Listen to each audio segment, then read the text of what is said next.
ADN से मैं हूं आकाश न्यासी। गुजरात के इलाका कड़ियावाला के सरहदी इलाका पडार में एक गरीब शख्स के मकान की छत गिर गई। बताया गया कि रईस नामी एक मजदूर की मकान की छत अचानक गिरने से उसके घर के 4 अफराद मलबा तले दब गए, जिसमें मोहम्मद रईस भी शामिल है और उसका पोती और पोता और उसकी बेटी भी शामिल है।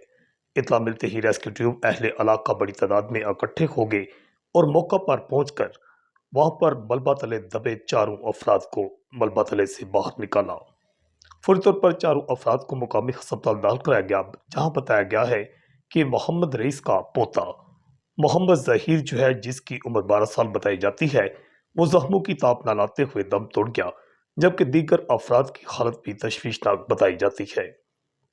इस तरह 2 अलमनाक वाकया सराय आलमगीर में पेश आए, जहां पर 2 जवान साला लड़कियों ने जहर खा लिया। बताया गया कि सोनिया नामी एक लड़की ने घर में जहरीली गोलियां गंदम में रखने वाली निगल ली, जिससे उसकी हालत तशवीशनाक हो गई, जिसे मुकामी अस्पताल लाया गया, जहां वो दम तोड़ गई, जबकि दूसरी लड़की की हालत तशवीशनाक बताई जाती है, जिसे जेलम के अस्पताल में मुंतकिल कर दिया गया है।